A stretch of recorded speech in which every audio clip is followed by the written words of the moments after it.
Alright guys, so in this video I wanted to discuss a strange hypothetical in regards to the Twin Towers underground shopping mall area, the way in which both of the towers were connected via escalators. Could someone potentially survive in that underground mall area? What if you were down there? What is your percent chance of actually living, considering the towers coming down and all of that debris flooding through those escalators and down into the shopping mall? The answer to it really depends where you were. Now, a lot of the shopping mall did survive and did remain up. If you look at this, I really could not find many maps of the underground area. What I was looking for, it's like I wanted to see levels on top of each other. This was really the only diagram I could find. You can see both of the towers. Right in the middle is the Marriott, and then underground, all of those levels, level 2, you can see it's the shopping mall. So right directly underground, about 2 levels of it, it's the shopping mall,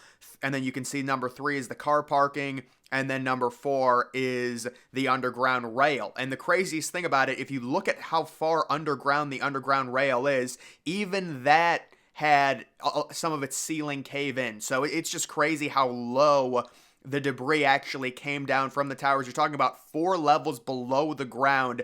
Debris rained down and caved in some of the underground rail, which was closed indefinitely. Obviously, after that, the shopping mall was completely done as well. Even though a lot of the stores, it's not like the entire underground shopping mall collapsed. You could have been in stores and been perfectly fine. The issue would have been not the collapse of the ceiling. It would have been all of the smoke. There was horrible smoke all underground, infested, when the towers came down, and people actually were able to survive going underground and up through 4 World Trade Center, which is where an entrance to the mall was located. But the hypothetical is pretty crazy. The idea of being on one of the escalators that connects the underground shopping mall to the North Tower, it would be crazy. You would have so much debris raining down on top of you, and you do just have to wonder, how loud would it actually have been, because it's indescribable. We really don't have a comparison in terms of something to that scale collapsing in that way. It really is remarkable. And just taking a look at some of the photos, this is a nice escalator view of the World Trade Center inside. You can actually see some of the stores in there. It was a legitimate mall. It's a mall that they actually installed after both of the towers went up. Very peculiar. You've got these 2 massive office buildings, and then directly underneath them, there's a shopping mall. I did do a video on the shopping mall. They were going to install a McDonald's into it. They were advertising for it in 2001 when both of the towers came down, but there were just some photos of all of the escalators. Almost looks like an airport type setup in terms of that.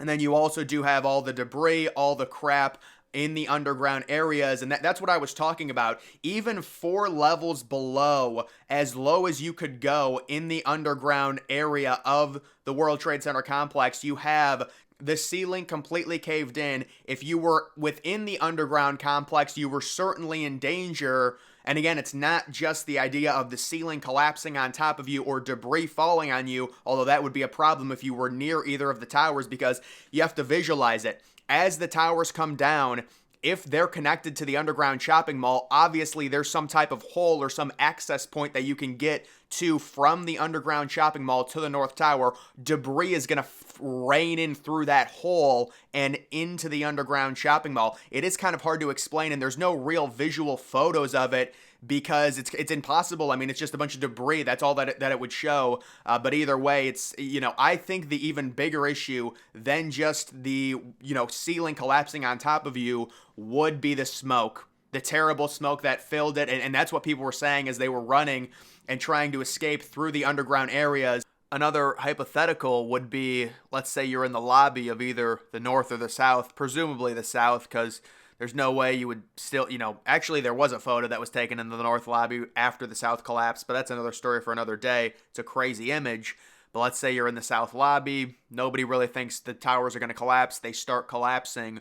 What do you do? Is there, a potential escape? Do you run outside? What you're actually going to want to do is run probably into the underground shopping mall. That's really your only way, because think about it. If you try and run outside, if the top of the building is starting to collapse and you can sense it, if you run outside, you're very likely going to be crushed by debris. but if you go to the underground area, you're possibly going to be shielded and maybe escape that way. That would be a crazy story. Imagine somebody in the lobby of the South Tower. They can feel the tower collapsing, the top of it, but the lobby is still intact. You know, the lobby doesn't get crushed until the end of the collapse, so technically you might be able to run down into the underground shopping mall, and maybe the underground shopping mall would shield you because you're underground from some of that debris if you're able to get under there quickly enough and run away fast enough. That's just an interesting hypothetical.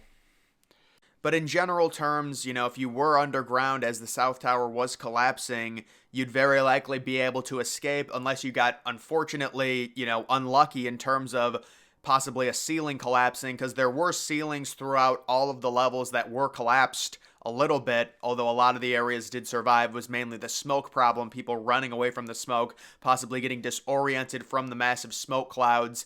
The escape route would have been up through 4 World Trade Center, out through that area, because it was all connected underground. And the 4 World Trade Center was an access point immediately outside. Many people escaped via that route. And then this is just something that I found that's very intriguing to me. I can't really do a video on this alone, this picture. I found this via my Discord, but this is actually part of the Sky Lobby. One of the Sky Lobbies, I had highlighted the Sky Lobbies in my videos, didn't include this photo.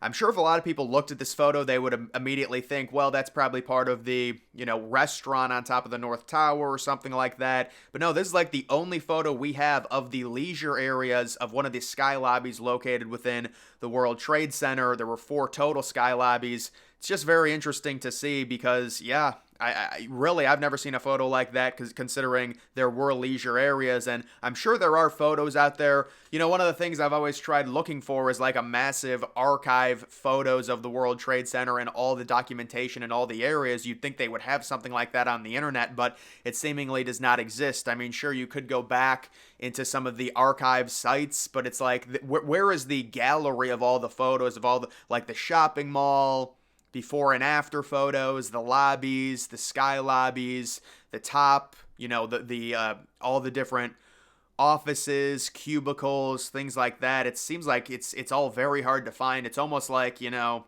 I don't know, maybe the Twin people just don't want to discuss the Twin Towers anymore because of their tragedy or something, but you would think a lot of it would be documented. I understand it was a different time. Not everyone had an iPhone. They could snap a photo, but it just seems kind of interesting that this is like the only photo we were able to find of the leisure area where you can kind of sit down. And then this is just another detailed map of the underground shopping mall area and how it all connects to both the Twin Towers, the North Tower, and the South Tower. You can see the access points to both of them, and you can see all of the different, I mean, a legitimate underground shopping mall. I've contended I don't think this shopping mall would even exist nowadays. Maybe it would. I mean, it is New York City, and they're 2 massive buildings, but in general, the Oculus, the new shopping mall with the natural light, it does look very impressive.